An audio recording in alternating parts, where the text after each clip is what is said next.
어떤 섬이 있습니다. 그 섬에는 10만 명의 사람들이 살아가고 있습니다. 그런데 이 섬에는 화폐, 돈이 필요가 없습니다. 돈이 없습니다. 주민들은 각자 시장에 가서 자기가 필요한 만큼, 원하는 만큼 가지고 와서 사용하면 됩니다. 집들도 다 있습니다. 집들도 똑같이 이렇게 만들어져 있습니다. 더군다나 문에는 자물쇠가 없습니다. 그리고 주민들이 또 한 곳에서 살다 실증이 날까봐 10년 정도마다 이사를 할 수 있게 또 해줍니다. 누구나 일을 합니다. 그러나 많이 일하지는 않습니다. 6시간 정도만 일하면 됩니다. 다만 무료 시장에 농산물을 공급하기 위해서 2년 정도 농사를 지을 의무가 있습니다. 그런데 여기 사는데 죄를 지으면 안 됩니다. 섬을 탈출하거나 또는 간음을 하거나 한 사람은 자유인의 자격을 박탈하고 노예가 됩니다. 그러면 다른 동료였던 자유인들보다 좀 더 많이 일을 해야 되고 그 사람들에게 복종해야 합니다. 그러니까 여기서는 6시간만 일하니까 아침에 3시간 일하고 또 식당에 가서 점심 먹고 또 오후에 3시간 일하고 나면 그 다음에는 자기가 원하는 광절을 문화센터에 들어가면 됩니다. 이런 섬이 어디 있을까요? 이런 섬에 가셔서 살고 싶으신가요? 이 섬은 현실에는 결코 존재하지 않는 이상적인 세상을 의미하는 유토피아입니다. 여러분 들어보셨죠? 유토피아. 1516년에 출간된 유토피아의 작품에 나오는 이야기입니다. 당시의 중세에는 많은 사람들이 일하지 않고도 살았습니다. 예를 들면 성직자, 수도사, 부자, 귀족들, 또 거지도 일하지 않고 살았어요. 그리고 또 돈을 많이 사용했는데 한편 돈을 많이 사용하다 보니까 돈을 가진 사람을 사치하고 허영을 즐기게 되고 그것을 보충해 주기 위해서 노동자들은 땀 흘리고 혹사를 당하고 있는 것이 당시 세상의 모습이었어요. 그래서 이 유토피아라고 하는 처음 작품을 통해 말을 만들어낸 사람 바로 토마스 모어라고 하는 사람은 당시의 세상을 유머러스하게 풍자한 거예요. 지배자와 피지배자로 얽혀있는 봉건 시대의 그 시대상을 예리하게 비판하는 그러한 소설 같은 이야기를 쓴 겁니다. 물론 토마스 모어는 그 자신은 문필가이면서 정치가였어요. 그리고 그는 변호사도 했고 국회의원도 했고요. 또 나중에는 재무장관과 대법관까지 했습니다. 상당히 유식하고 또 상당히 탁월한 사람인 것에 틀림없죠. 그런데 불행하게 그는 마지막에 당시의 왕이었던 헨리 8세가 앤 볼린이라고 하는 여인과 결혼을 하려고 할 때 그것을 반대합니다. 맞지 않으니까 반대했겠죠. 결국은 감옥에 갇혔다가 반역죄로 사형을 당합니다. 이 유토피아라고 하는 이 말 자체는 라틴어입니다. 그 뜻은 무엇인가 하면 no place, nowhere입니다. 존재하지 않는 곳이라는 거예요. 이론적으로는 모든 사람이 평등하게 살 수 있고 서로 갈등 분란이 없이 살 수 있는 세상입니다. 그것이 유토피아입니다. 그렇지만 실제로는 불가능하죠. 왜 그럴까요? 그것은 모든 사람이 가지고 있는 크든지 작든지 욕심 때문에 그렇습니다. 욕심이라고 하는 것은 사람이 자기가 조금이라도 손해를 볼 때에 견딜 수 없는 거예요. 다른 사람하고 비교해서 내가 조금 받아야 될 마땅한 대접이나 그런 대우를 못 받으면 속상합니다. 그럼 도대체 인간이 어떻게 만들어졌기에 그 속에 이렇게 욕심이라고 하는 것을 갖게 됐을까요? 그러니까 하나님이 처음에 인간을 만드셨을 때에 완벽하게 만드셨을 텐데 하나님이 능력이 부족하셔서 하나님이 뭔가를 잘못하셔서 인간이 이렇게 부족하게 되었을까요? 여러분 생각은 어떠십니까? 하나님은 분명히 작품을 만드시되 완벽한 작품을 만드셨는데 어떻게 이렇게 변했을까요?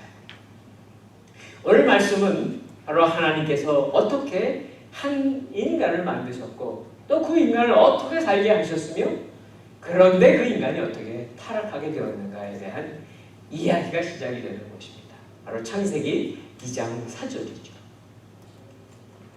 우리는 지난주까지 보면은 하나님이 모든 자연 만물을 만드시고 맨 마지막에 인간을 만드시는데 그것도 하나님, 삼위 하나님이 함께 의논을 하셔서 하나님의 형상과 모양을 따라서 완벽한 작품을 만드신 것을 알 수 있어요. 그런데 이렇게 완벽한 작품을 만드셨을 때 어떻게 하나님이 만드셨는가? 그 자세한 부분이 오늘 본문에 나와요. 자, 보십시오.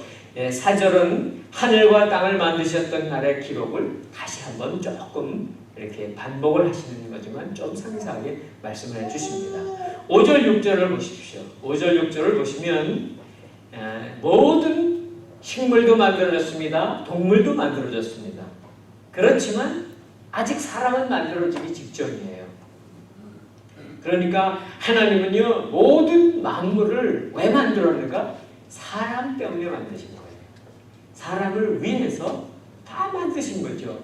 근데 사람을 안 만드셨으니까 제대로 작동할 수가 없잖아요. 여기 보니까 땅에는 비를 내리지 않으셨다는 거예요. 왜요? 일할 사람이 없으니까. 농사질 사람이 없으니까. 물론 풀도 만드셨습니다. 그러나 들에는 온갖 풀이 아직 다 자라고 있지 않았다는 거예요. 그 대신에 땅에서 물이 솟아나와서 땅을 적시고만 있었습니다. 하나님께서는 모든 것을 준비해서 마지막 정말 마지막 작품인 완성품인 하나님의 형상과 모양을 따른 인간, 바로 아담이죠. 그리고 하와죠. 이렇게 만드시면서 그 모든 창조의 클라이막스가 바로 인간이었다. 그리고 그 인간에게 놀라운 권세, 특권을 주셨다. 이 모든 자연을 다스릴 수 있는 권세를 주셨다는 거예요. 그러면 도대체 어떻게 하나님이 특별한 관심을 가지고 인간을 만드셨을까가 7절에 나옵니다. 이제 7절 한번 같이 읽도록 하십니다. 7절 시작. 여호와 하나님께서 땅에서 취하신 흙으로 사람을 빚으시고 그 코에 생기를 불어넣으시자 사람이 생명체가 됐습니다. 하나님께서 인간을 창조하시는 과정이 나오는데 재료는 흙이라고 나옵니다. 마치 도공이 도자기를 만드는 작가가 고령토를 반죽해서 아름다운 모양의 그릇을 빚어갑니다. 그렇게 하나님은 흙을 빚으셔서 사람의 형태를 만드십니다. 그런데 여기서 흙이라고 되어 있죠. 원어를 보시면 의미가 조금 자세하게 나옵니다. 그것은 바로 단순한 흙이 아니라 먼지요 티끌입니다. 바로 이 땅에 있는 땅의 티끌이요 땅의 먼지라고 원어에는 되어 있어요. 그러니까 사람의 재료가 무엇인가? 부스러지고 바람이 불면 날아가는 그러한 티끌과 먼지로 만드셨다는 것입니다. 아니 하나님 그렇게 존귀한 인간을 만드시려면 좀 좋은 재료를 쓰시지 그랬어요. 그렇죠? 금이나 은이나 보석으로 만들었으면 얼마나 좋았겠어요. 그런데 티끌로 만드신 거예요. 먼지로 만드신 거예요. 도대체 이렇게 무가치한 재료를 가지고 이스라마나한 그런 티끌 같은 재료를 가지고서 하나님은 이 세상에서 가장 위대한 존재를 만드신 거예요. 그러니까 우리가 이 땅을 살아가면서요 겉으로 우리가 우리 육체를 가지고서 자랑하는 것들이 많이 있습니다. 그러한 것을 가지고 자랑하는 것, 그것은 하나님 앞에 참 드러내고 자랑해야 될 일이 아닌 것을 깨닫게 됩니다. 요즘은 외모 지상주의 시대죠. 외모 중요하긴 합니다. 그렇지만 이것은 겉모양이 지나지 않습니다. 또 요즘 세상에는 물질이 얼마나 힘이 강합니까? 재물이 많은 사람, 그것도 근본은 아닙니다. 또 이 세상에 지위가 높은 사람들, 그런 것들은 다 육체의 자랑을 따라서 드러내는 것에 지나지 않습니다. 하나님이 우리를 만드셨을 때 우리는 원래가 티끌이요, 먼지라고 성경이 기록되어 있거든요. 그런데 아무 보잘것없는 티끌과 먼지를 가지고 위대한 하나님의 작품을 만드신 분, 그분이 위대하신 것입니다. 그리고 그분의 관심, 그분의 사랑이 얼마나 큰지를 우리는 말하지 않을 수가 없는 거예요. 그래서 우리는 하나님을 바라보면서 우리를 이 땅에 보내주시고 우리를 이렇게 참 존귀하게 만들어 살아가게 하신 그 하나님 앞에 겸손하게, 그리고 하나님 높여드리며 살아가셔야만 한다는 말씀입니다. 만일에 사람이 우리 자신의 근원을 잊어버리고, 우리의 근원이 무엇이었던가를 잊어버리고, 내가 자랑할 수 있는 것을 다 드러내고 나의 힘을 자랑하고 나의 달란트를 자랑하고 교만하게 살아간다면 그것이야말로 하나님 앞에 참으로 부끄러운 일이라고 말씀하고 있는 거예요. 그리고 또한 우리 육신은 어떻습니까? 우리는 이 땅을 떠날 때에 바로 그 원래 우리를 만드셨던 땅의 티끌, 땅의 먼지로 돌아갑니다. 처음 하나님이 만드신 사람이 이름이 뭐죠?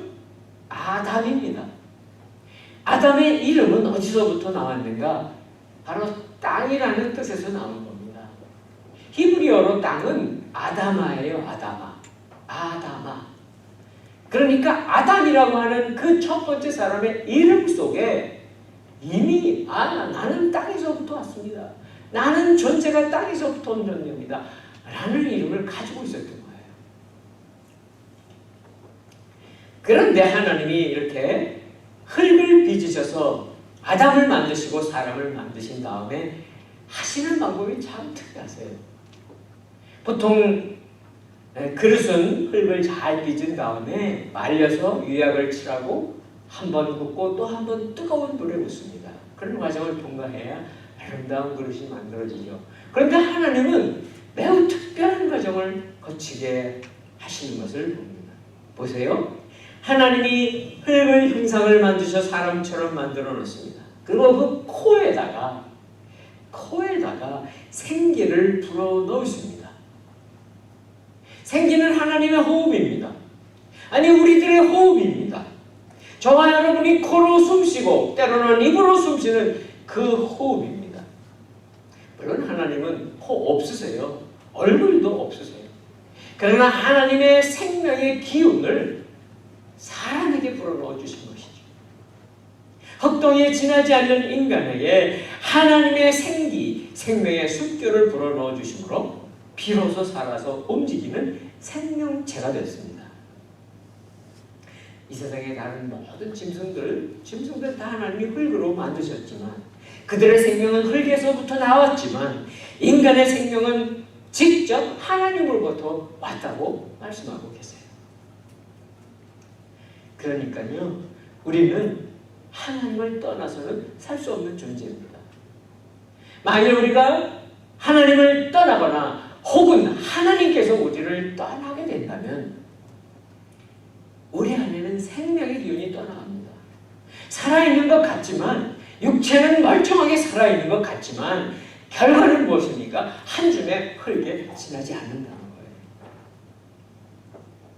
하나님이 지으신 수많은 생명체들이 있습니다. 그렇죠?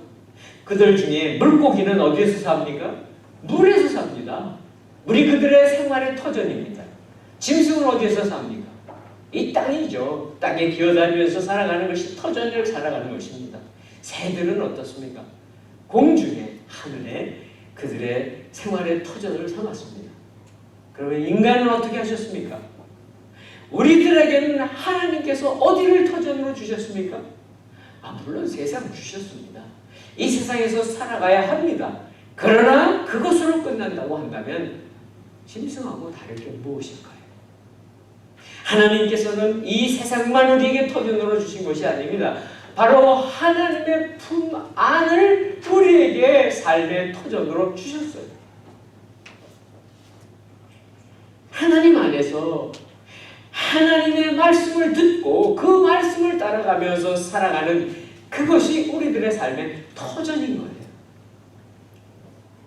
하나님이 하나님의 형상을 따라서 우리를 지으시고 하나님의 생명의 기운 생기가 우리 안에 들어와 있는 존재. 사랑하는 성도 여러분, 하나님께서 직접 우리에게 주신 그 생명을 누리고 하나님의 가장 존귀한 자로 그렇게 하나님을 높여드리며 겸손하게 살아가시는 귀한 하나님의 자녀들 되시기를 바랍니다. 자, 이제 하나님이 이렇게 인간을 만드신 다음에 어디에다 하나님이 살 수 있도록 만들고 그 동산을 만드셨나가 8절 9절에 나옵니다. 한번 같이 읽습니다. 8절 9절 시작. 여호와 하나님께서 동쪽의 에덴에 동산을 만드시고 손수 빚으신 그 사람을 거기에 두셨습니다. 그리고 여호와 하나님께서는 보기에도 아름답고 먹기에도 좋은 온갖 나무가 땅에서 자라게 하셨습니다. 동산 한가운데는 생명나무가 있었고 선악을 알게 하는 나무도 있었습니다. 정말 정성을 다해서 새 하나님께서 인간을 만드신 후에 그들이 거주할 공간을 만드신 거예요.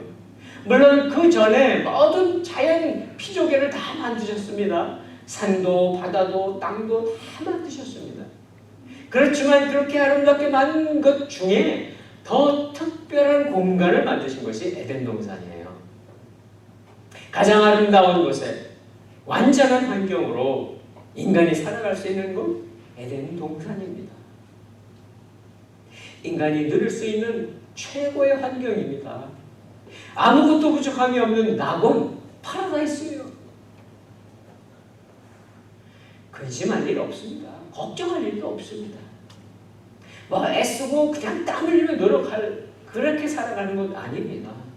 바로 하나님이 부어주시는 은혜, 하나님이 부어주시는 축복을 누리면서 기쁨 가운데 살아갈 수 있게 해주시는 것, 그것이 바로 에덴 동산이에요. 인간은 우리의 역사와 문화 속에 이상적인 세계를 꿈꾸는 일들을 계속 해왔습니다. 서두에 말씀해 드린 대로 중세 유럽에서 나타났던 바로 유토피아 사상도 있었고요. 또 중국에는 무릉도원이라고 그래가지고 그들의 이상적인 이상향을 꿈꾸는 그러한 사상도 있었습니다. 과연 사람의 힘으로 이상적인 그러한 동산을 만들 수 있을까요? 인간에게는 그러한 힘도 지혜도 없습니다. 우리는 20세기에 들어오면서 이상적인 그런 이상향을 만들겠다고 나왔던 공산주의가 시작이 됐던 것을 알고 있어요. 이론적인 공산주의는 어떻게 보면 이상적인 그러한 세상을 만들 수 있다고 생각할 수도 있어요. 그래서 수많은 사람들이 거기에 끌려가기도 하고 또 이렇게 미혹되기도 합니다. 인간이 이상향을 만들어낼 수 있다고.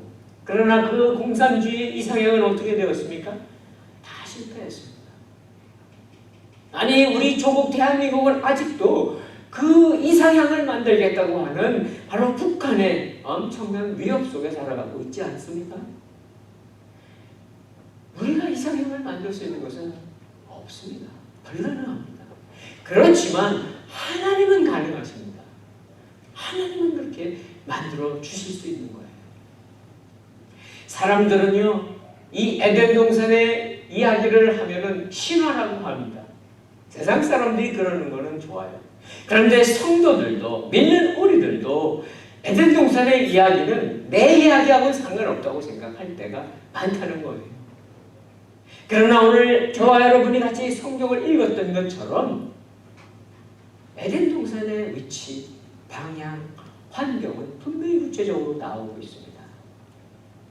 물론 여기에 강의 이름이 지금도 있습니다. 티그리스와 유프라테스 강. 또 나라의 이름 지금도 있습니다. 에티오피아. 우리는 성경을 많은 곳을 보면서 그렇게 생각합니다. 아, 이건 내가 믿을 수 있어. 이건 내가 믿을 수 없어. 그렇게 우리는 생각하면서 성경을 선택적으로 믿습니다. 자, 여러분, 에덴 동산은 어떻게 여러분이 믿으십니까? 에덴 동산의 실제를 믿고 계십니까? 만일 에덴 동산이 실제하지 않았다면요, 엄청난 일이 벌어집니다. 그것은 바로 창세기서부터 계시록까지 전체가 다 무너져 내리는 그런 일이 벌어집니다. 기독교는 존재할 근거를 잃어버리게 됩니다. 만일 에덴 동산이 실제하지 않았다면요, 그곳에서 발생한 인간의 타락에 대한 기록이 신화에 지나지 않는다는 거예요. 우리의 죄의 문제가 신화입니까? 우리의 죄의 문제는 실존입니다. 현실입니다. 뿐만 아닙니다. 만일 에덴 동산이 존재하지 않았다면, 그래서 그곳에서 살았던 인간의 타락이 전혀 있었던 일이 아니라면 인간을 구원하기 위해서 그리스도가 이 땅에 오실 필요가 없다는 것이에요.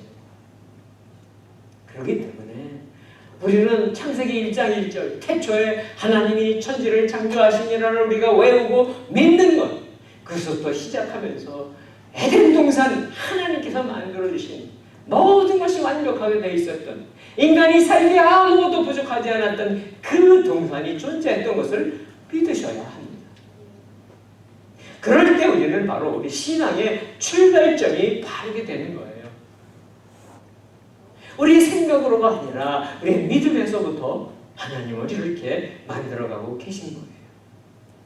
자, 에덴 동산이 얼마나 완벽하게 되어 있는가 한번 생각해 보십시오. 자, 여기 보니까 에덴 동산에는 많은 과실 나무가 있는데 보기 아름답습니다. 다 먹을 수 있는 각종 나무들이 가득합니다. 그렇게 수고하지 않아도 돼요. 땀 흘려 일을 하지 않아도 다 따라오면서 살아갈 수 있게 되어 있습니다. 부족함이 없습니다. 너무 아름답습니다. 살고 싶지 않습니까, 그곳에? 그런데 한 가지 특별한 것을 더 보셔야 됩니다. 그것은 바로 동산 중앙에 무엇이 있는가 하는 것입니다. 물론 에덴 동산이 얼마나 큰지는 나와 있지는 않지만 샌디에고보다는 크겠죠. 모르겠어요. 캘리포니아보다 크지는 않겠죠. 구체적인 사이즈는 모르겠어요. 그러나 분명하게 동산에 중앙이 있고 중앙에 바로 생명나무가 있다는 거예요. 생명나무. 그 나무는 무엇일까요? 따먹을 수 있습니다. 그곳에 살아가는 사람들이 그 나무 열매를 따먹고 영생할 수 있게 만들어 놓으신 거예요. 하나님은요, 아담으로 하여금 죽지 않도록 영생하도록 그렇게 생명나무를 준비하셨는데 어디다 준비하셨다고요? 에덴 동산, 그 넓은 동산 가운데 센터에 중앙에 놓으셨어요. 만일 여러분이 아주 소중한 것이 있다면 아무 데나 두십니까? 그렇지 않습니다. 만일 여러분이 보물이 있거나 잊어버리면 안 되는 것이 있거나 하면 어디다 두세요? 금고 안에 놓든지 아니면 남들이 모르는 깊은 곳에 둘 거예요. 그렇죠? 에덴 동산도 넓으니까 그곳에 부속진 곳에, 흠이진 곳에, 아담이 찾아가기 어려운 곳에 둘 수도 있잖아요. 그렇게 하지 않으셨다는 거예요. 그러니까 가장 중앙에 바로 눈에 띄는 곳에 두셨습니다. 여러분들 집에서 이렇게 우리 주부들이 일하다가 보면 그렇죠? 여기 가스 쓰잖아요. 가끔 가스불 끄고 나왔나 안 끄고 나왔나 걱정하지 않으세요? 사실 대부분 끄고 갑니다만은 집에 달려온 적 없으세요? 네. 어떻게 하면 좋습니까? 대문 나가는 그 앞에다 쏘주셔야 돼요. 가스불 이렇게. 집 나가다 보면 딱 보일 거 아니에요. 잊어버리지 말고 잘 보이는 곳에. 바로 하나님께서는 이 생명나무를 에덴 동산 가장 눈에 잘 띄는 센터에다가, 그러니까 어디가 있든지 항상 보이는 곳에 두신 거예요. 그것은 바로 하나님의 사랑의 표시입니다. 아담과 하와 또 모든 인간들이 그렇게 살아갈 수 있도록, 어려움 없이 영생할 수 있도록 살아갈 수 있게 해주신 거예요. 그러니까 하나님은 하나님의 형상을 따라 만드신 그 인간이 얼마나 사랑스럽고 얼마나 잘 대접해주고 싶으셨는지를 알 수 있는 겁니다. 인간은 시작서부터 영생할 수 있는 가능성을 가지고 만들어진 존재예요. 현재 여러분은 어떻게 생각하세요? 우리가 누리고 있는 좋은 것 그렇지 않잖아요. 우리는 사실은 어려운 환경, 때로는 연약한 육신, 때로는 어려운 문제 앞에 살아가고 있지 않습니까? 간혹 우리들이 아주 좋은 곳에 가고 싶어 합니다. 그렇죠? 뭐 하와이를 가시든 알래스카를 가시든 뭐 옐로우스톤을 가시든 가고 싶어 하시겠죠? 왜 그러세요? 더 아름다운 환경 가운데 살기 좋은 곳에 가고 싶은 거예요. 에덴 동산은 이 땅의 어떠한 아름답고 환경이 아름다운 그 어떤 곳보다도 더 완벽한 곳이에요. 더 좋은 곳이에요. 그런데 그렇게 좋은 환경에도 불구하고 에덴 동산에서 인간은 죄에 빠지고 갑니다. 우리는 간혹 이제 자녀들을 키울 때 그런 얘기 많이 해요. 야, 너 좋은 친구 사귀어야 돼. 나쁜 친구 사귀어서 나쁜 길로 가면 안 돼. 맞는 말씀입니다. 실제로 가정이 파괴되고 자녀들이 부모 없이 자라나는 그 일 때문에 이 현대에는 얼마나 많은 범죄들이 나타나는지 몰라요. 그러니까 이 환경 때문에 범죄가 일어나는 일은 맞습니다. 그렇다면 에덴 동산에서 일어난 범죄는 어떻게 설명해야 됩니까? 그것은 바로 환경이 인간으로 하여금 범죄하게 했다는 것 말고 또 다른 사실이 있다는 거예요. 우리의 직접적인 원인, 우리 범죄의 직접적인 원인, 우리의 실패의 직접적인 원인은 환경만이 아닌 다른 곳에 있다는 겁니다. 어딜까요? 그것은 바로 우리 안에서 시작을 합니다. 바로 인간의 마음입니다. 예레미야서 17장 9절을 보십시오. 예레미야서 17장 9절 같이 한번 17장 9절 두 구절입니다. 같이 한번 읽겠습니다. 시작. 마음은 모든 것보다 거짓되고 몹시 병들어 있다. 누가 그것을 이해할 수 있겠는가? 우리말 성경이라 조금 감동이 충격이 좀 덜합니다. 근데 개혁개정을 보시면 인간의 마음이 가장 부패했다고 나옵니다. 우리 마음이 가장 부패했다는 거예요. 물론 우리는 이렇게 옷을 잘 입고 뭐 이렇게 넥타이도 매고 그렇게 해서 다 감추지만 우리 마음속이 가장 부패했다. 얼마큼 부패했는가? 마태복음 15장 예수님은 이렇게 말씀하십니다. 15장 19절에 보십시오. 마태복음 15장 19절 같이 읽습니다. 시작. 마음에는 악한 생각, 살인, 간음, 음란, 도둑질, 위증, 비방이 나온다. 바로 우리 마음속에 들어있는 것, 도대체 누가 뿌려놨는지 모르지만 그 씨앗들이 우리 속에서 자라나서 이것이 겉으로 나온다는 거예요. 원하는 것은 다 취하려고 합니다. 욕심이죠. 그러면서 내가 쾌락을 쫓아가고 죄를 쫓아가는 그런 일들, 결국 우리 마음에서 시작이 되는 것입니다. 아담의 마음, 하와의 마음 속에 물론 이런 마음이 있었지만 우리는 성경을 통해서 알 수 있습니다. 물론 최초에 이렇게 인간이 범죄하게 만든 배후가 있습니다. 누구일까요? 하와가 범죄하게 되는 배후는 바로 이번 주는 안 나오지만 다음 주, 다음 주 나옵니다. 바로 사단입니다.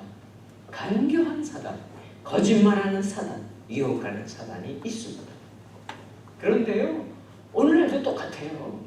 오늘날도 사단은 이 세상을 통해서 우리를 공격하고요. 우리의 마음속에 있는 욕심과 우리의 마음속에 있는 그런 모든 죄악의 씨앗들을 통해서 우리를 유혹합니다. 똑같습니다. 어떻게 살아야 되겠습니까? 우리는요, 이 죄에 빠지지 않으려고 애를 쓰며 살아가야 됩니다. 그러니까 마음을 다스려야 돼요. 마음을. 성경 말씀 찾아봅니다. 에베소서 4장 17절입니다. 에베소 4장 17절 17절이 나오네요. 17절.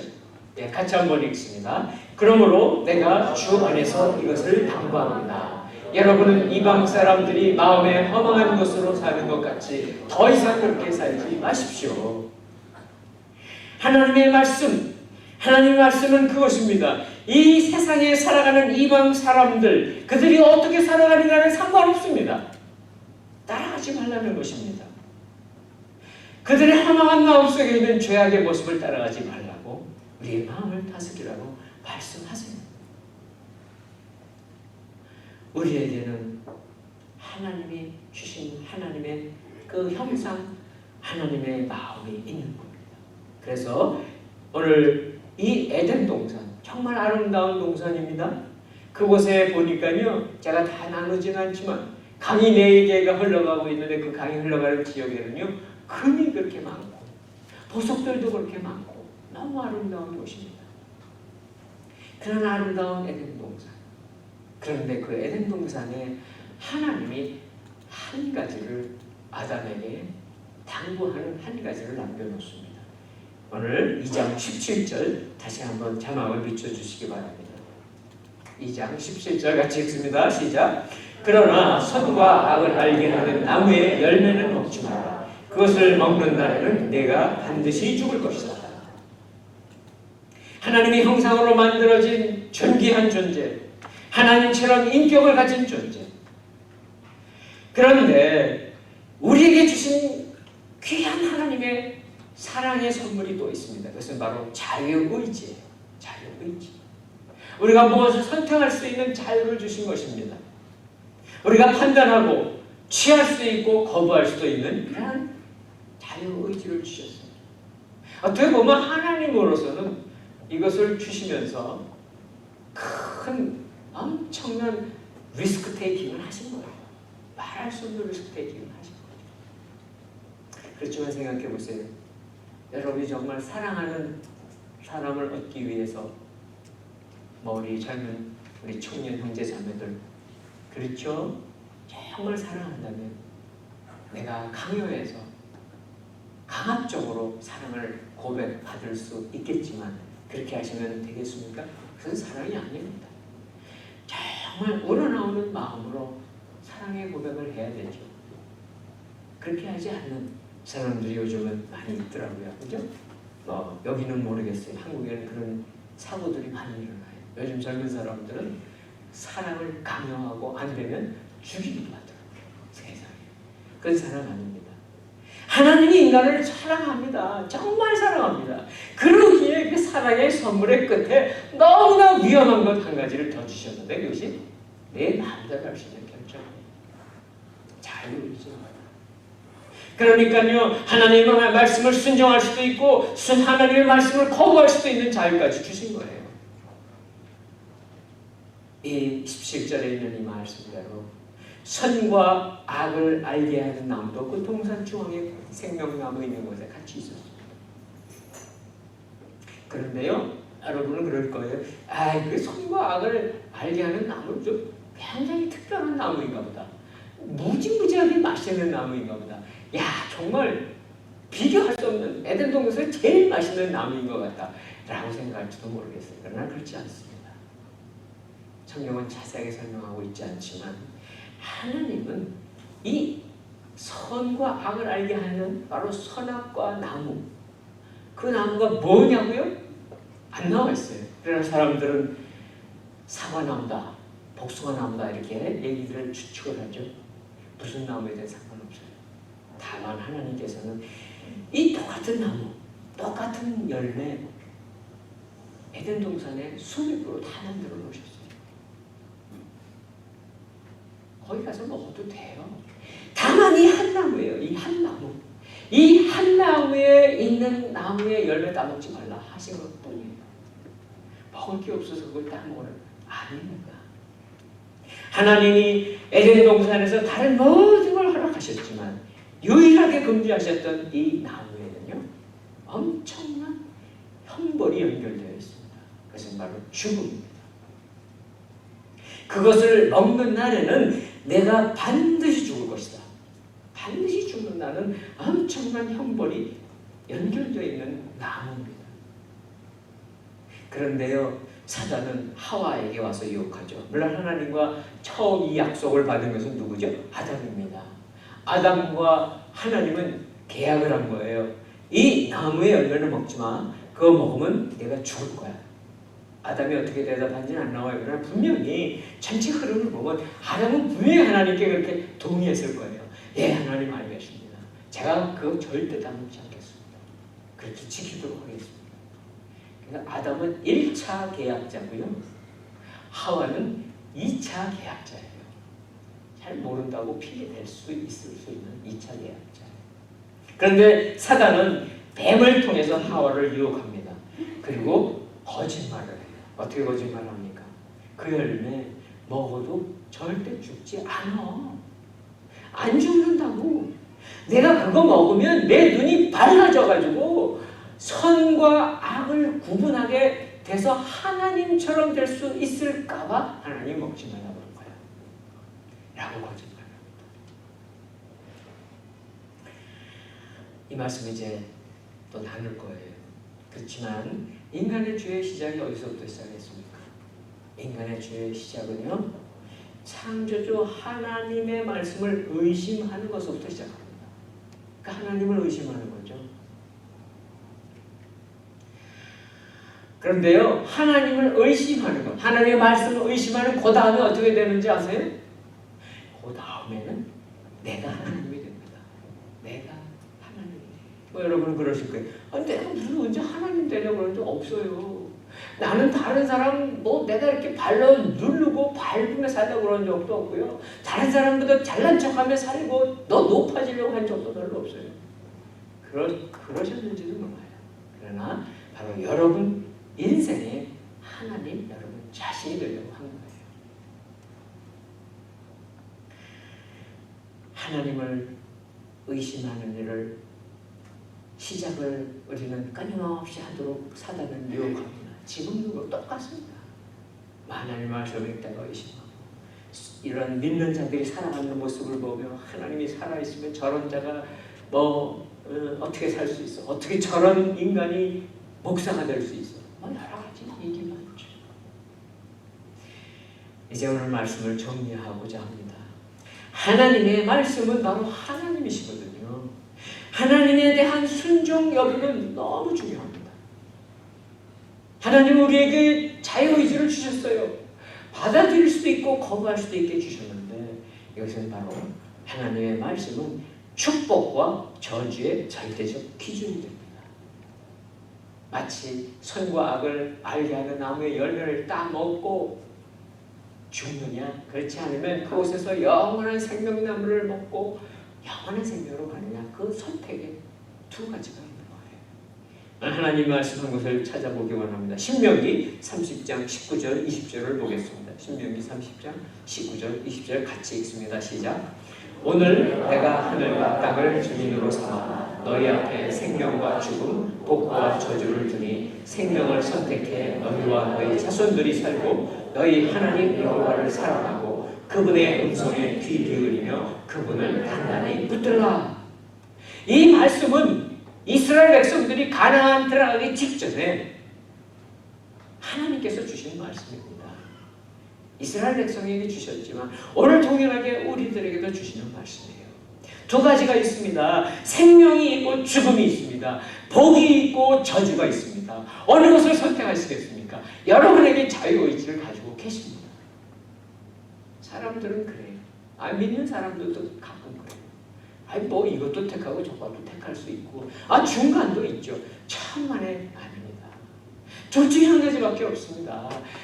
한쪽을 택하실 수밖에 없는 거예요. 한쪽을 택하지 않으시면 나머지로 가셔야 됩니다. 여러분은 어느 길을 선택하시겠습니까? 자유입니다. 그렇지만 그 결과는 무엇입니까? 축복이냐 저주이냐 아닙니다. 영원한 생명이냐 아니면 영원한 벌로 가느냐, 분명히 길이 나뉘는 것입니다. 하나님이 최초의 인간을 살 수 있게 만들어주신 에덴 동산, 인간이 살 수 있게 더없이 좋은, 너무너무 좋은, 정말 이상적인 그러한 장소였습니다. 부족함이 없습니다. 모든 것이 다 있습니다. 그러나 아담과 하와, 그 위에 모든 인간은 범죄로 말미암아 낙원에서 쫓겨납니다.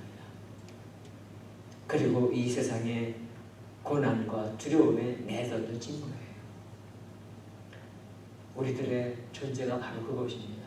저와 여러분들의 존재가 그거예요.